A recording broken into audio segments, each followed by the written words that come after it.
না না, ওকে একা ভাবে না স্যার, ও শালা একাই একশো। কত সব মারের টেকনিক জানেন, হাত পা দুটো সমান চালায়।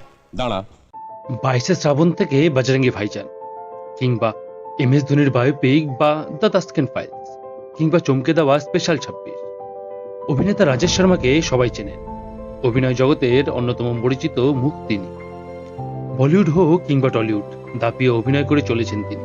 নিজের নিপুণ অভিনয় গুণে ইতিমধ্যে বেশ নাম করেছেন ওয়েব সিরিজের দুনিয়াতেও। সহজ অভিনয়, অথচ দাগ কেটে যাওয়া, বিভিন্ন চরিত্রকে প্রাণ দেওয়াই তার কাজ। তিনি ভারতের লুধিয়ানায় জন্মগ্রহণ করেন এক মধ্যবিত্ত পরিবারে। তবে তার লড়াইটা এত সহজ ছিল না। থিয়েটার থেকে উঠে আসা এই অভিনেতার জীবনে সাফল্য কিন্তু রাতারাতি আসেনি। অভিনেতার অতীত জীবনের লড়াইটা কিন্তু সিনেমার চেয়েও কোনো অংশে কম নয়। জানলে হয়তো অনেকেই অবাক হবেন, আজকের এই জনপ্রিয় শিল্পী পেটের দায়ে একসময় ট্যাক্সি চালাতেন শহর কলকাতায়। এ প্রান্ত থেকে সে প্রান্ত, গোটা শহর জুড়ে বেড়াতো তার ট্যাক্সি। নিজের ট্যাক্সিতে চাপিয়েই সাধারণ মানুষ থেকে সেলিব্রিটি অসংখ্য মানুষকে একসময় তাদের গন্তব্যে পৌঁছে দিয়েছেন পর্দার এই জনপ্রিয় খলনায়ক। তিনি মাত্র 20 বছর বয়সেই বাবাকে হারিয়েছিলেন, তাই সংসারের দায়িত্ব তার কাঁধে ছিল।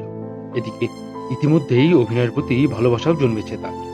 সে সময় বাধ্য হয়েই তাকে কাজ খুঁজতে হয়েছিল, থিয়েটার থেকে দূরে যেতে হয়েছিল। সে সময় আই সেক্টরে চাকরি পাওয়াও ছিল বড় কঠিন।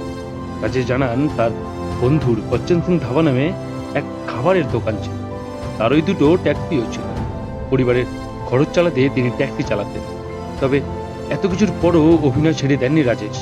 সে সময় প্রতিদিন 5:30টায় বাড়ি ফিরে থিয়েটার করতে যেতেন, রিহার্সেল দিতেন। অভিনয়ের প্রতি ভালোবাসা তার বরাবরই ছিল। তিনি ক্যারিয়ারে শুরু করেছিলেন নাটকের মধ্যে দিয়ে। রাজেশ শর্মা 1996 সালের হিন্দি সিনেমায় ডেবিউ করেন। এরপর তিনি 2000 দশকের গোড়ার দিকে বাংলা চলচ্চিত্রে অভিনয় শুরু করেন। 2000 সালে অপর্ণা সেন পরিচালিত পারমিতার একদিন নামে বাংলা চলচ্চিত্রে ঋতুপর্ণা সেনগুপ্তের স্বামীর চরিত্রে অভিনয় করে লাইমলাইটে চলে আসেন। তারপর একের পর এক বাংলা সিনেমায় চুটিয়ে কাজ করতে থাকেন তিনি। বাংলা সিনেমায় নেতিবাচক চরিত্রে বেশি অভিনয় করেছেন। প্রসেনজিৎ চট্টোপাধ্যায়ের প্রতিবাদ সিনেমাতে তিনুগুন্ডা হিসেবে এতটাই জনপ্রিয়তা লাভ করেন যে আজও অনেকে তাকে তিনুগুন্ডা হিসেবেই চেনে। দীর্ঘদিন বাংলা সিনেমায় অভিনয় করার পর 2005 সালে পরিণীতা চলচ্চিত্রের মাধ্যমে আবার তিনি বলিউডে ফিরে যান। তারপর একের পর এক বলিউড সিনেমায় দক্ষতার সাথে অভিনয় করে দর্শকের মন জয় করে চলেছেন তিনি। সালমান খানের বজরঙ্গি ভাইজান হোক বা অক্ষয় কুমারের স্পেশাল 26, কিংবা সুশান্ত সিং রাজপুতের ধোনির জীবনী নিয়ে তৈরি ধোনি দ্য আনটোল্ড স্টোরি, একের পর এক সিনেমায় দর্শকের মন জয় করেছেন তিনি।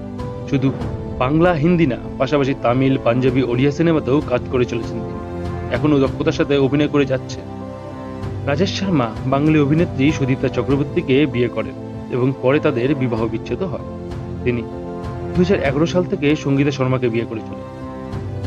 ভারতীয় চলচ্চিত্রে তার অসামান্য অবদানের জন্য তিনি চিরকাল দর্শকের মনে থাকবেন। ভালো থাকবেন স্যার, আপনাকে আমাদের বিনম্র শ্রদ্ধা।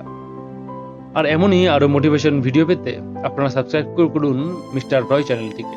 ভালো থাকবেন, দেখা হচ্ছে পরের ভিডিওতে।